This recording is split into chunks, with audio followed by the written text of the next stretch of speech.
O Rei e o Bom Súbdito, um trecho da história portuguesa ***** O Rei, e o Bom Súbdito. O Rei, e o Bom Súbdito, um trecho da história portuguesa. Lisboa, na imprensa nevesiana. Rua do Loureiro, N. Graus 15. 1851 5 O Rei, e o Bom Súbdito. É o rei de Sancho II, denominado o Capelo, ou por causa da sua maneira de vestir, mais monástica que militar, ou em razão de seu natural tímido e fraco, parecia antes mais próprio para viver retirado em um mosteiro, que para governar um estado.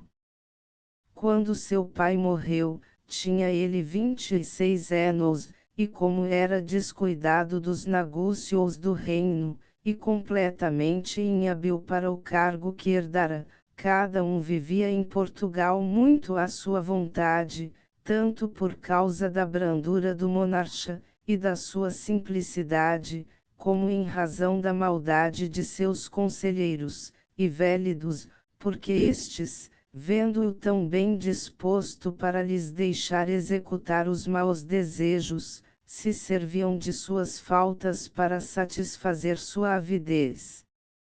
Ora, havia neste tempo em Castela uma viúva muito moça, bela, e de grande ascendência, era Demécia de Haro, filha de Lopo Dias de Cesário, senhor de Biscaia, e de Ierraca Afonso, filha natural de Afonso IX rei de Leão. Esta dama tinha sido casada com Álvaro Pérez de Castro, filho de Pedro Fernandes de Castro, o castelhano, e de Ximena Gomes, sua mulher, com quem havia tido longos amores.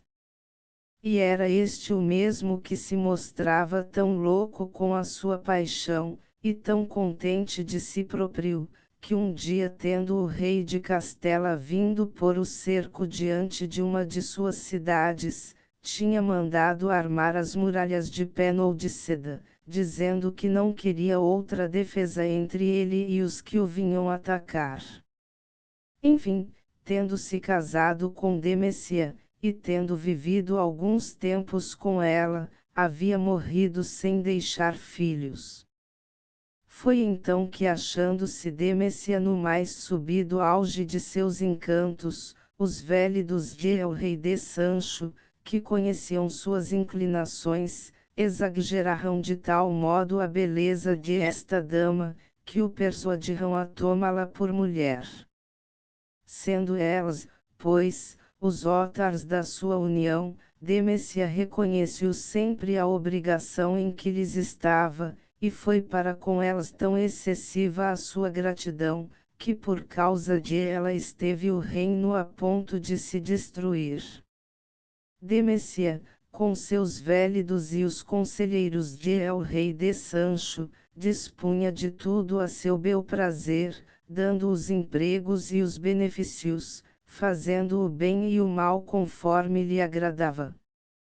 Então os nobres e os prelados fizeram advertências a El Rei de Sancho, representando-lhe que Demécia era sua parenta por sua tia Berenguela, e que, se, conforme a lei de Deus, ele a não podia desposar, segundo a lei da honra, ainda menos o devia fazer, sendo Demécia estéril.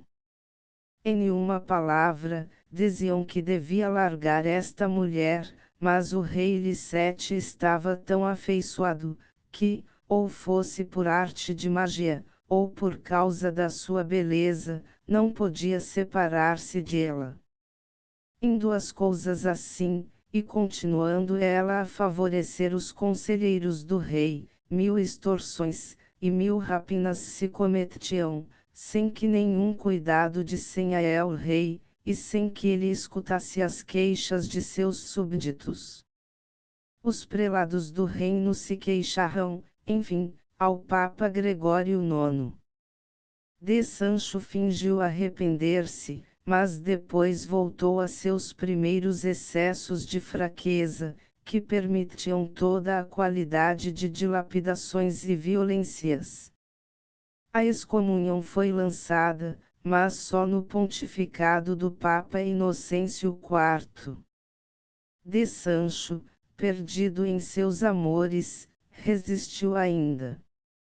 Contudo, eis que um dia, estando em Coimbra com a rainha, um certo Raimundo Viegas de Porto Carreiro, acompanhado de outras pessoas das fronteiras da Galiza, chegaram a esta cidade.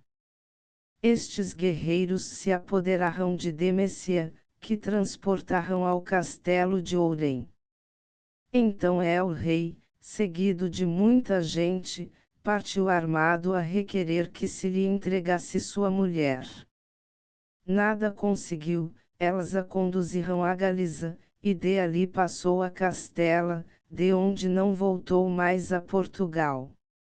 Mas como el-rei se não emendou de nenhum modo, nem os malfeitores receberão castigo algum, os prelados tornaram a queixar-se ao Papa Inocêncio IV. De Sancho foi advertido ainda outra vez, mas o seu fraco triunfou. Decidiu-se que um regente seria escolhido para governar o reino. Ora, os prelados escolherão, diante do Papa, que lhes pedirá fizessem eleição de um monarca, o infante de Afonso, conde de Bolonha, irmão do rei, a quem de direito tocava o poder. El-rei estava em Coimbra, quando vaiou as cartas 8 do Papa, e as do conde de Bolonha, seu irmão, que queria entrar no reino. As penas de excomunhão de que ele usava, a força que impunha aos rebeldes, o faziam obedecer. De Sancho ficou perturbado, e muito mais o ficou ainda, quando seus maus conselheiros lhe disseram que não devia esperar que fizessem a menor resistência ao conde, e que lhe era mister partir para Castela a pedir socorro a el-rei de Fernando. Pondo em execução este projeto, el-rei foi a Toledo contar a causa da sua ida ao soberano de Castela, e dizer como o conde de Bolonha pretendia usurpar-lhe o reino. Com efeito el-rei de Fernando se ofereceu de motu próprio a mandar-lhe socorro, e no mesmo instante ordenou que o infante de Alonso de Molina se dirigisse para Portugal, e que de Diogo Lopes de Haro, senhor de Biscaia, o acompanhasse. Era este o próprio irmão de Demécia Lopes, mulher de el-rei de Sancho. Muitos outros fidalgos partiram com elas, mas já uma parte do reino pertencia ao conde. Todavia, quando o conde de Bolonha soube da vinda de el-rei de Sancho, reuniu certos prelados, que escreveram aos frades de S. Francisco da Covilhã, exequiaters das penas fulminadas nas cartas do Santo Padre, a fim de cumprirem o seu ofício. Estes foram imediatamente ter com el-rei e com o infante de Molina, e lhes advertirão, que, debaixo de pena de excomunhão, houvessem de respeitar as ordens do Papa. De esta sorte elas não ousaram avançar além da vila de Abiú, e, muito melhor ainda, tornaram a tomar o caminho que primeiramente haviam seguido. Então o infante, e os fidalgos que vinham com ele, aconselharam el-rei que ficasse em seu reino como lhe fora determinado, ou que fosse com elas para Castela. El-rei escolheu não ficar em Portugal. Depois de esta vergonhosa fugida, queissa e nenhuns fidalgos ficaram em este reino que não seguissem o partido do conde de Bolonha, porque, enfim, era português, filho de seu rei natural, homem prudente e de bom governo. Mas quanto às praças fortes, os Elquedes estavam tão constantes em sua lealdade que Kueisai não havia quem o recebesse de bom grado, por causa do juramento. Só Fernando de Taide, alcaide mor de Leiria, foi quem recebeu no seu castelo o conde de Bolonha, e por causa deste único facto, ficou reputado por infame entre os homens de aquele tempo. O Otar do Nobiliário ou Livro das Linhagens de Portugal, o Conde de Barcelos, o próprio neto do Conde de Bolonha, nota de traidores e cobardes Açoeiro Bezerra e seus filhos, porque, esquecendo-se de sua homenagem a El Rei de Sancho, entregaram certas fortalezas que comandavam na província da Beira, e isto sem serem secados. Mas nem todos os Elquedes fizeram o mesmo e eis aqui como se portaram com o conde de Bolonha os que comandavam em Celorico, e se conservavam pelo antigo rei na cidade de Coimbra. Fernando Ruiz Pacheco era alcaide comandante da primeira de estas fortalezas na Beira, mas tinha-se sempre recusado a entregar as chaves de ela ao regente, de sorte que o conde, nada podendo concluir, nem com afabilidade, nem com promessas, lhe veio pôr cerco diante do castelo. Muitos ataques foram renovados, mas, graças à fortaleza do lugar, e à bravura da gente que Pacheco tinha consigo as forças do conde estacarrão, e o cerco durou tanto tempo, que os víveres vieram a faltar aos de dentro. Virão-se então estes bem depressa reduzidos a uma tal extremidade pela fome, que, para não morrerem de uma morte desesperada, se achavam prontos a entregar a fortaleza. Estando a ponto de sofrer esta vergonha, conta-se que Fernando Ruiz se levantara um dia muito de madrugada, e que entrara a andar pelas trincheiras. Submergido em diversos pensamentos, não sabendo já, em nenhuma tal situação, a que se resolvesse, pedirá a Deus, que, por sua misericórdia, o socorresse em nenhum tal trabalho, e que sobretudo lhe poupasse a vergonha, impedindo-o de entregar o castelo a quem o não devia fazer. Enquanto ele estava em estas imaginações, vai-o levantar-se das praias do Mondego, que corre muito perto de ali, uma águia que levava nas garras uma truta muito grande. Como o pássaro tomasse o voo por cima do castelo, eis que a truta caiu sobre as trincheiras. Fernando Ruiz ficou um pouco alegre com este acontecimento. Depois uma ideia lhe ocorreu de repente, vendo aquela truta tão bela, e tão fresca, mandou-a preparar, e meter em uma empada, e depois enviou-a de presente ao conde de Bolonha, mandando-lhe dizer que bem podia sustentar o cerco, quanto tempo fosse da sua vontade, mas que se era por fome que esperava que ele se rendisse, houvesse de considerar o que deviam fazer pessoas de aquela maneira providas, e com tesiguarias, acrescentando que era pouco provável que o vissem entregar o castelo contra a sua honra.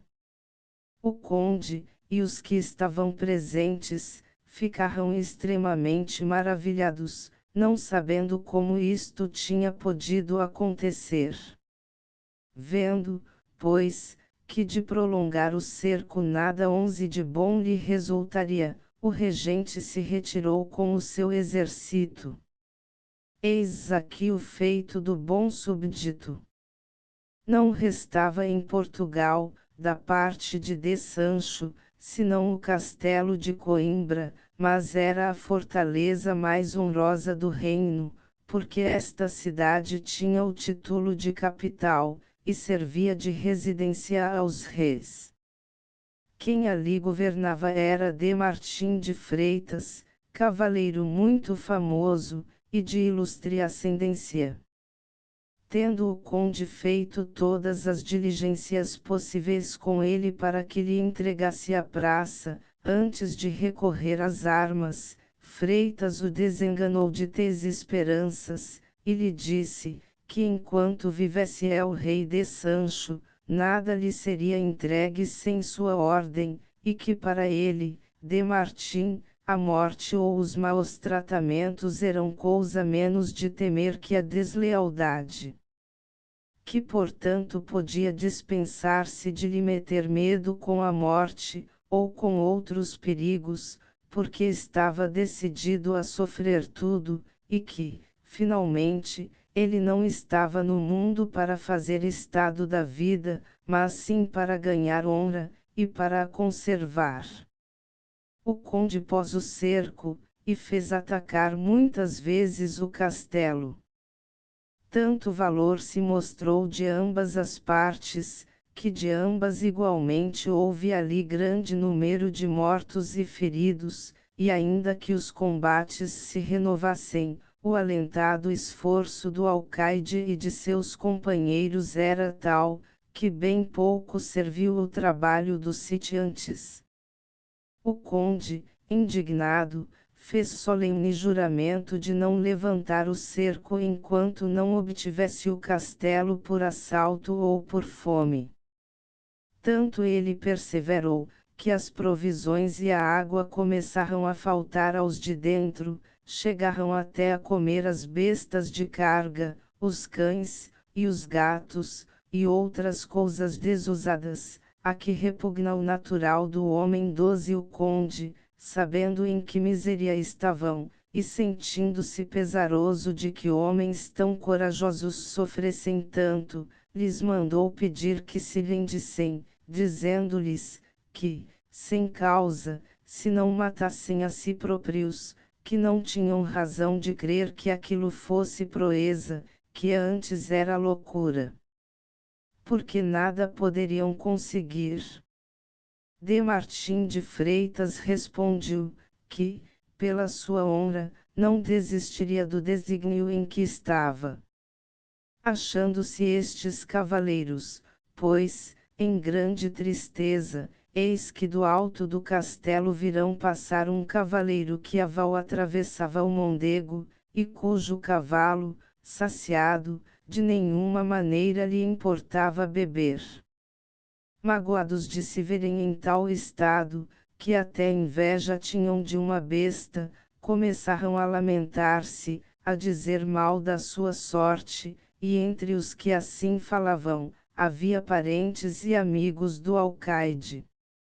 Considerando o trabalho que sofriam, e a necessidade em que se achavam, sem esperança de ajuda ou socorro, e meditando, além de isso em que de Martim era o único que perseverava em aquela obstinação, lhe disseram, que para terem vida, ele e os seus, era preciso entregar o castelo. De Martim lhes respondeu, Deus não permita que eu obedeça a um tal conselho, e que haja uma semelhante nódoa na minha honra. Ele acrescentou que não consentiria jamais em nenhuma traição igual à que lhe seria preciso combater, se entregasse o castelo a outro que não fosse aquele de quem o recebera em fé e homenagem, que um tal dever se não quebraria, pelo menos enquanto ele vivesse, que bem via a tribulação em que estavam com ele, e que a sua era maior, porque sentia o mal geral e o seu, mas que, se queriam lembrar-se dos males, ainda maiores, que alguns secados tinham padecido para manter a sua treze lealdade, elas sofreriam com mais paciência. Deus queira, pela sua misericórdia, continuou ele, socorrer-vos, e fazer-vos sair prontamente deste trabalho. Algum dia vos alegrareis de ter para contar a vossos filhos os males que tendes suportado, e isto não será para elas uma fraca honra, nem uma fraca instrução para a vossa descendência.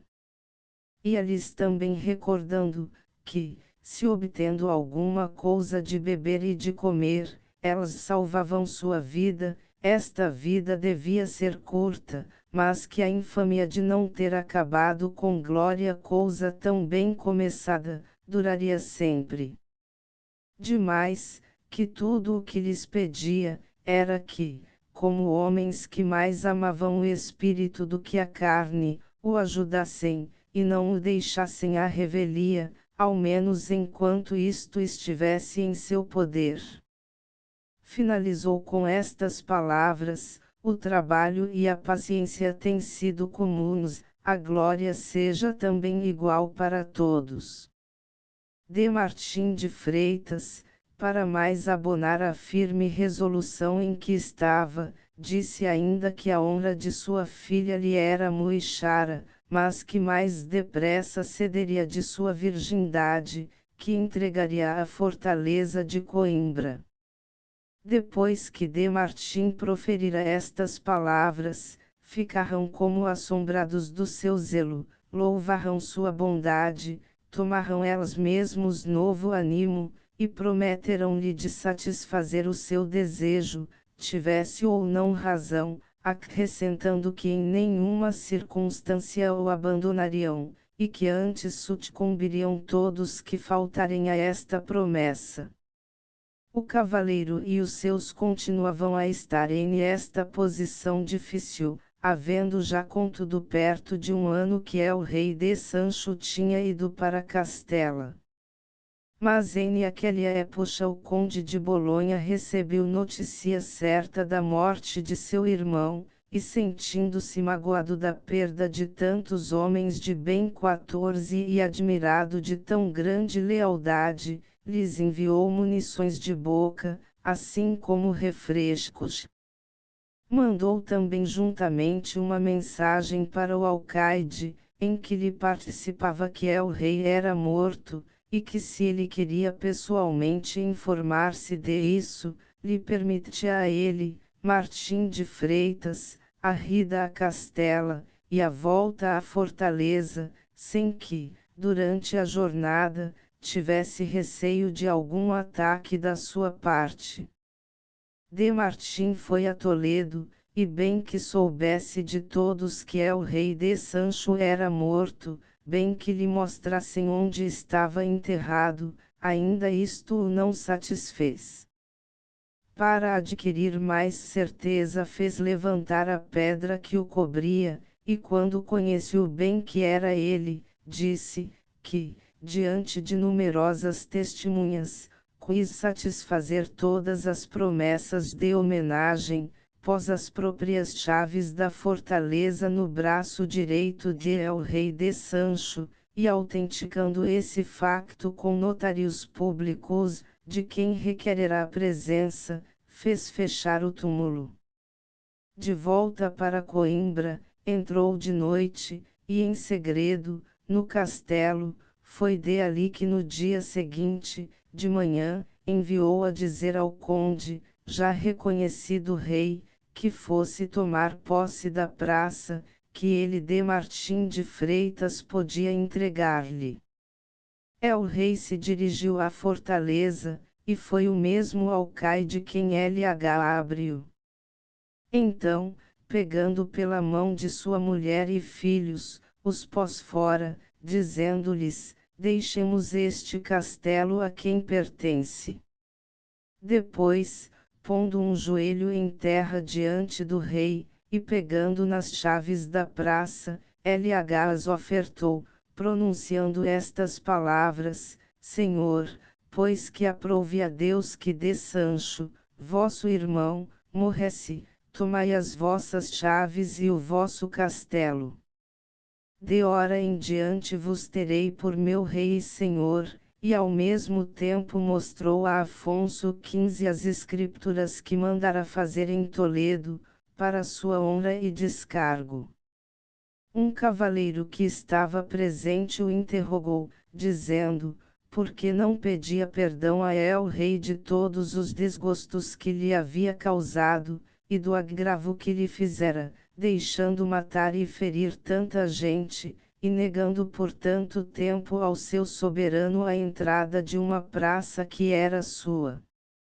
Como de Martim de Freitas quisesse desculpar-se, e mostrar que semelhante coisa se não devia esperar dele, el-rei acudiu prontamente em seu socorro, dizendo que de Martim não tinha de que pedir perdão, que não cometera falta alguma, que antes, bem ao contrário, a sua ação valorosa era de louvar, digna de um bom cavaleiro, e de um fidalgo leal, e que em memória de este feito lhe entregava o castelo, para que ele e seus descendentes o guardassem, sem que ele nem seus sucessores fossem obrigados ao juramento de fidelidade. De Martim respondeu a el-rei que olhava esta oferta como uma grande mercê, mas que de nenhum modo a aceitava, e que amaldiçoava seus filhos, seus netos, e todos os seus descendentes, se por um castelo chegassem a prestar homenagem ao rei, ou a qualquer outro indivíduo. Eis aqui o que era a lealdade portuguesa. Fim. End of the Project Gutenberg e-book o M.A.O. Rei e o Bom Súbdito, um trecho da história portuguesa update editions will replace the previous one the old editions will be renamed. Creating the works from print editions not protected by US copyright law means that no one owns a United States copyright in these works, so the foundation, and you, can copy and distribute it in the United States without permission and without paying copyright royalties.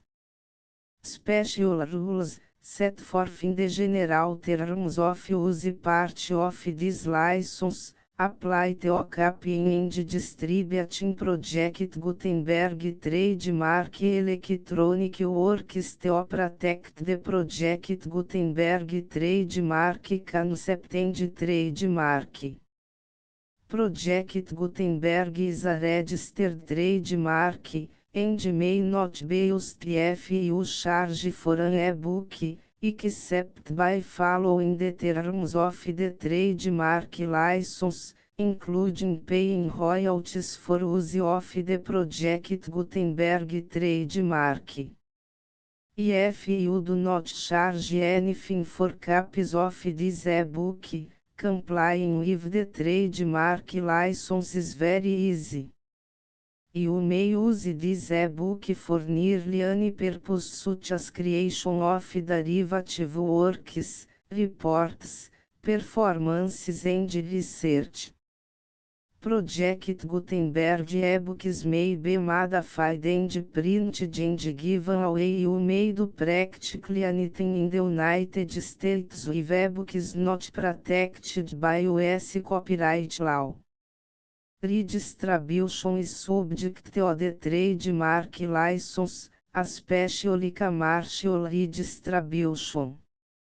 Start, full license. The full Project Gutenberg license please read this before you distribute or use this work to protect the Project Gutenberg trademark mission of promoting the free distribution of electronic works, by use or distributing this work, or any other work associated in any way with the phrase Project Gutenberg. You agree to comply with all the terms of the full Project Gutenberg trademark license available with this file or online at www.gutenberg.org/license. Section 1.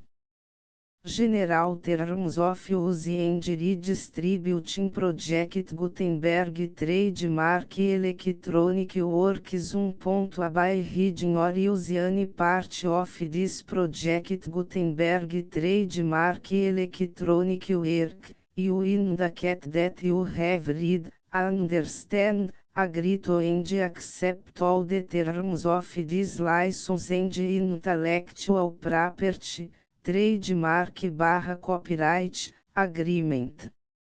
If you do not agree to abide by all the terms of this agreement, you must cease use and litter nor destroy all copies of Project Gutenberg trademark electronic works in your possession.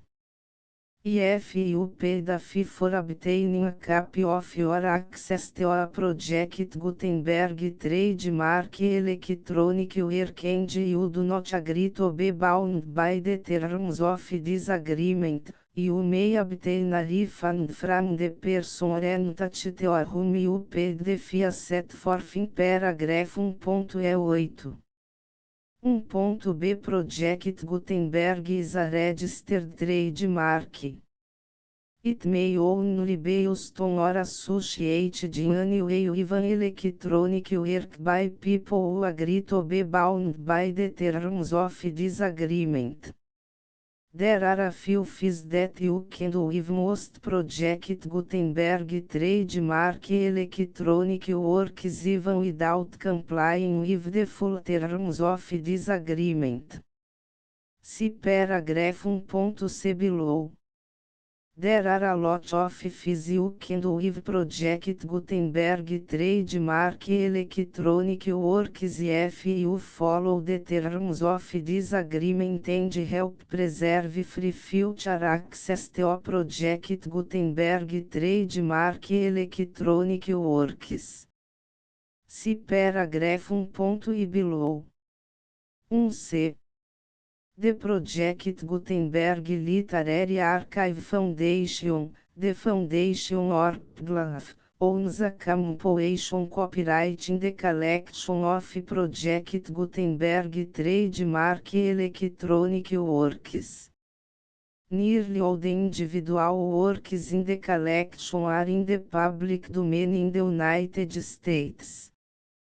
If individual works are unprotected by copyright law in the United States and you are located in the United States, we do not claim a right to prevent you from copying, distributing, performing, displaying or creating derivative works based on the work as long as all references to Project Gutenberg are removed. Of course, we hope that you will support the Project Gutenberg trademark mission of promoting free access to electronic works by freely sharing Project Gutenberg trademark works in compliance with the terms of this agreement for keep the Project Gutenberg trademark name associated with the work. You can easily comply with the terms of this agreement by keep this work in the same format with its attached full Project Gutenberg trademark license when you share it without charge with others. 1.d. The copyright laws of the place where you are located also govern what you can do with this work. Copyright laws in most countries are in a constant state of change. If you are outside the United States, check the laws of your country in addition to the terms of this agreement before downloading, copying, displaying, performing, distributing or creating derivative works based on this work or any other Project Gutenberg trademark work. The Foundation makes no representations concerning the copyright status of any work in any country other than the United States. 1.e Unless you have removed all references to Project Gutenberg. 1.e1. The following sentence, with active links to, or other immediate access to, the full Project Gutenberg trademark license must appear permanently whenever any copy of a Project Gutenberg trademark work, anywhere on which the phrase Project Gutenberg appears, or with the phrase Project Gutenberg is associated, is accessed, displayed, performed, viewed, copied or distributed. This e-book is for the use of anyone anywhere in the United States and most other parts of the world at no cost and with almost no restrictions whatsoever. You may copy it, give it away or reuse it under the terms of the Project Gutenberg license included with this e-book or online at www.gutenberg.org. If you are not located in the United States, you will have to check the laws of the country where you are located before use this e-book. 1.E2 If a individual project Gutenberg trademark electronic works derived from texts not protected by US copyright law, does not contain a notice indicating that it is posted with permission of the copyright holder, the work can be copied and distributed to anyone in the United States without paying any fees or charges. If you are redistributing or providing access to a work with the phrase Project Gutenberg associated with or appearing on the work, you must comply either with the requirements of paragraphs 1.E1 through 1.E7 or obtain permission for the use of the work and the Project Gutenberg trademark as set forth in paragraphs 1.E8 or 1.E9.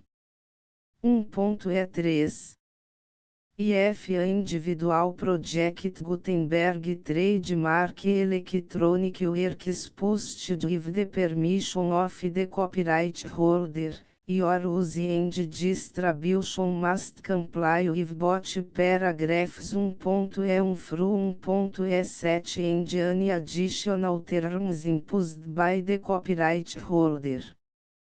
Additional terms will be linked to the Project Gutenberg trademark license for all works posted with the permission of the copyright holder found at the beginning of this work. 1.E4 Do not unrecord that or remove the full Project Gutenberg trademark license terms from this work, or any files containing a part of this work or any other work associated with Project Gutenberg trademark. 1.E5 Do not copy, display, perform, distribute or redistribute this electronic work, or any part of this electronic work, without permanently displaying the sentence set forth in paragraph 1.E1 effective links or immediate access to the full terms of the Project Gutenberg trademark license. 1.E6 You may convert to and distribute this work in any binary, compressed, marked up, non-proprietary or proprietary form, including any word processing or hypertext form. However, if you provide access to or distribute copies of a Project Gutenberg trademark work in a format other than plain vanilla ASCII or other format used in the official version posted on the official Project Gutenberg trademark website, www.gutenberg.org fecha parênteses you must, at no additional cost, for expense to the user, provide a copy, a means of exporting a copy, or a means of obtaining a copy upon request, of the work in its original plain vanilla ASCII or other form. Any alternate format must include the full Project Gutenberg trademark license as specified in paragraph 1.E1. 1.E7 do not charge a fee for access to, viewing, displaying, performing, copying or distributing any project Gutenberg trademark works unless you comply with paragraph 1.E8 or 1.E9. 1.E8 You may charge a reasonable fee for copies of your providing access to or distributing project Gutenberg trademark electronic works provided that, item you pay a royalty fee of 20% of the gross profits you derive from the use of project Gutenberg trademark works calculated use the method you already use to calculate your applicable taxes. The fees owed to the owner of the project Gutenberg trademark, but he has agreed to donate royalties under this paragraph to the project Gutenberg Literary Archive Foundation. Royalty payments must be paid within 60 days following each date on which you prepare, or are legally required to prepare, your periodic tax returns. Royalty payments should be clearly marked as such and sent to the project Gutenberg Literary Archive Foundation at the address specified in Section 4, Information about donations to the project Gutenberg Literary Archive Foundation. Item you provide a full refund of any money paid by a user who notifies you in writing, or by email, within 30 days of receipt that S/he does not agree to the terms of the full project Gutenberg trademark license. You must require such a user to return or destroy all copies of the works possessed in a physical media and discontinue all use of and all access to other copies of project Gutenberg trademark works. Item you provide, in accordance with paragraph 1.F3, a full refund of any money paid for a work or a replacement copy, if a defect in the electronic work is discovered and reported to you within 90 days of receipt of the work. Item you comply with all other terms of this agreement for free distribution of project Gutenberg trademark works.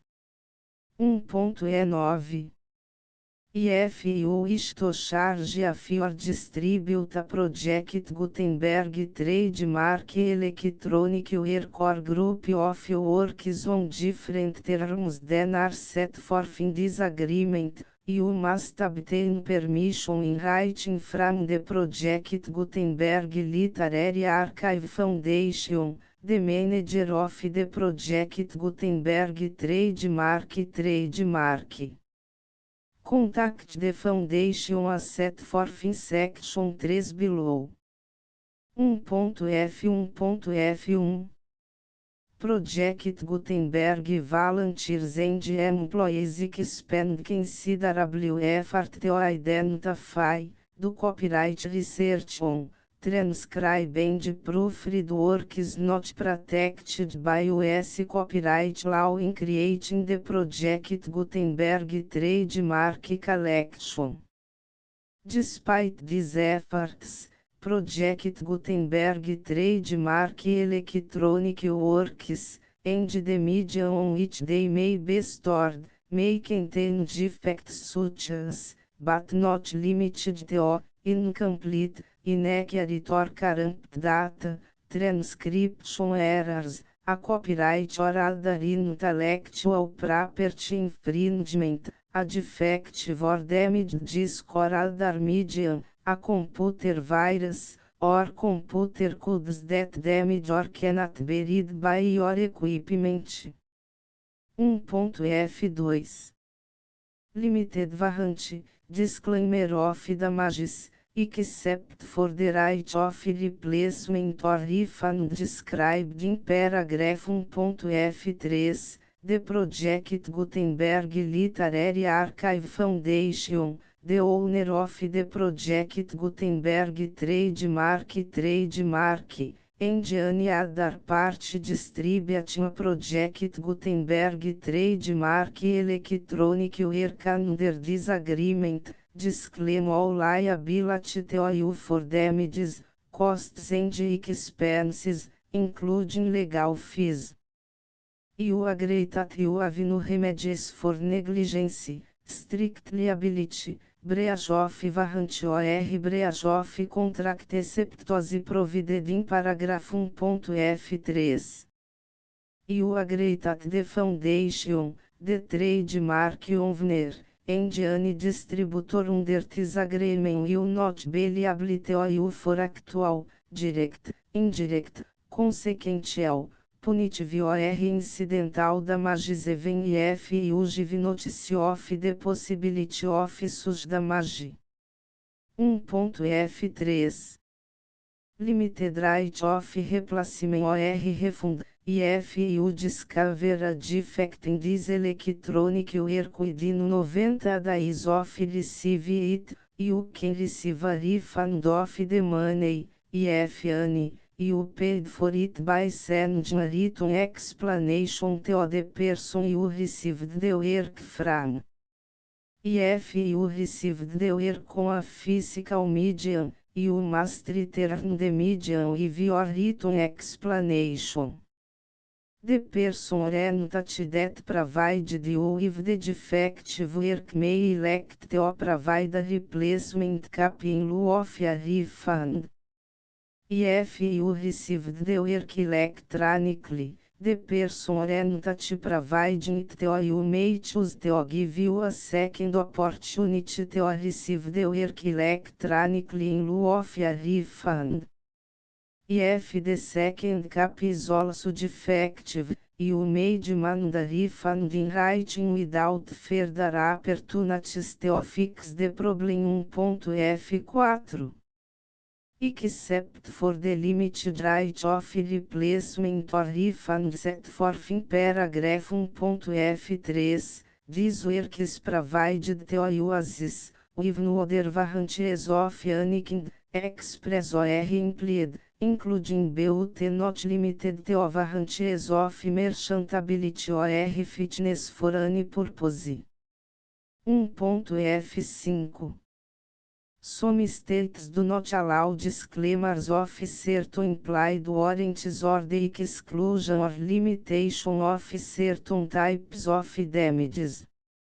If any disclaimer or limitation set forth in this agreement violates the law of the state applicable to this agreement, the agreement shall be interpreted to make the maximum disclaimer or limitation permitted by the applicable state law.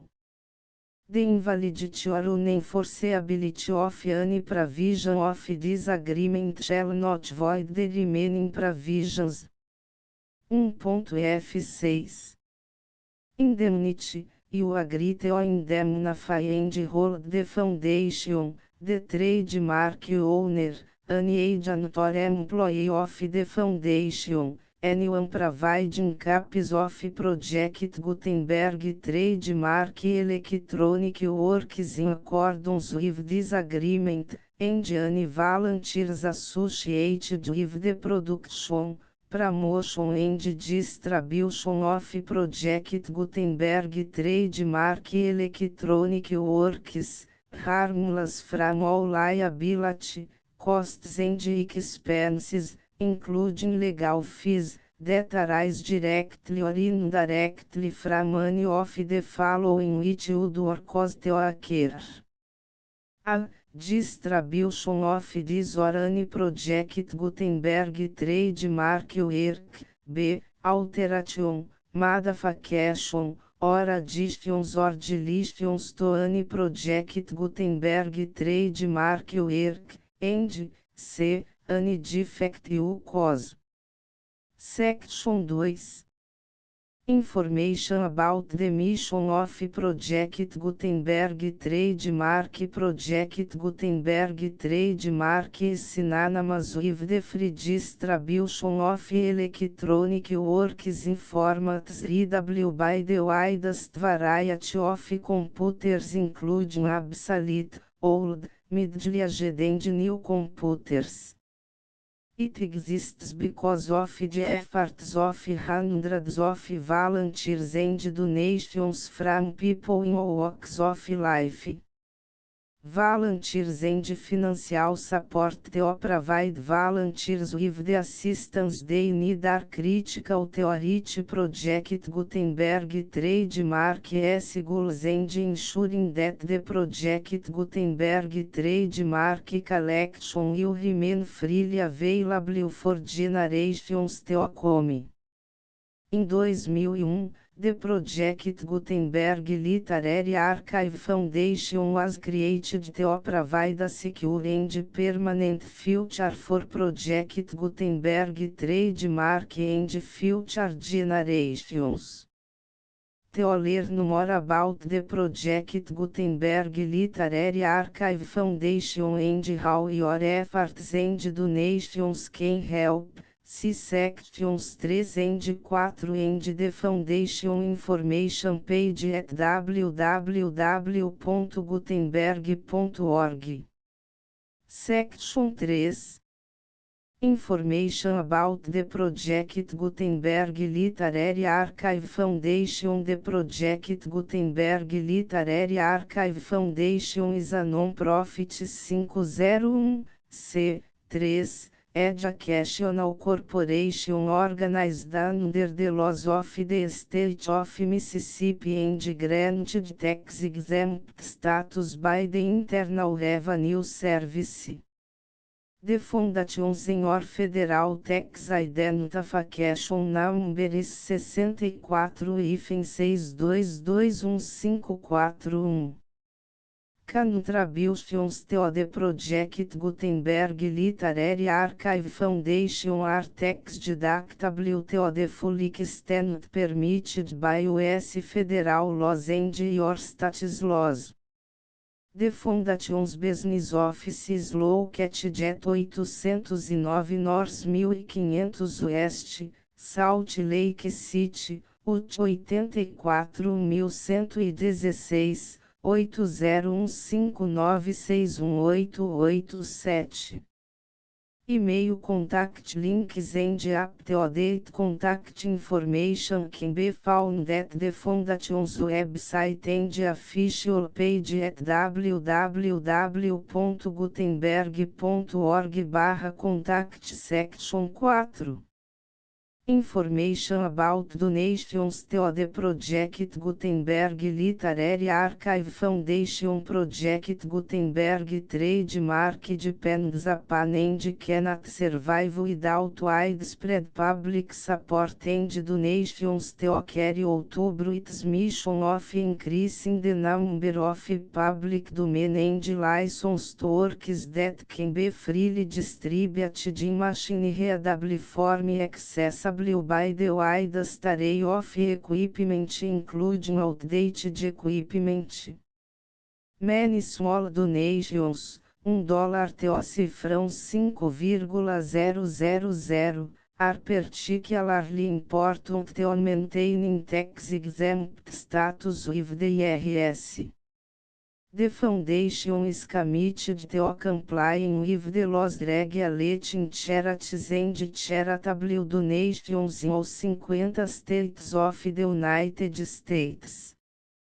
Compliance requirements are not uniform and it takes a considerable effort, much paperwork and many fees to meet and keep up with these requirements. We do not solicit donations in locations where we have not received written confirmation of compliance. To send donations or determine the status of compliance for any particular state, visit www.gutenberg.org/donate. While we can attend do not solicit contributions from states where we have not met the solicitation requirements, we know of no prohibition against accepting unsolicited donations from donors in such states who approach us with offers to donate. International donations are gratefully accepted, but we cannot make any statements concerning tax treatment of donations received from outside the United States. U.S. Los Alones one Power Small Staff.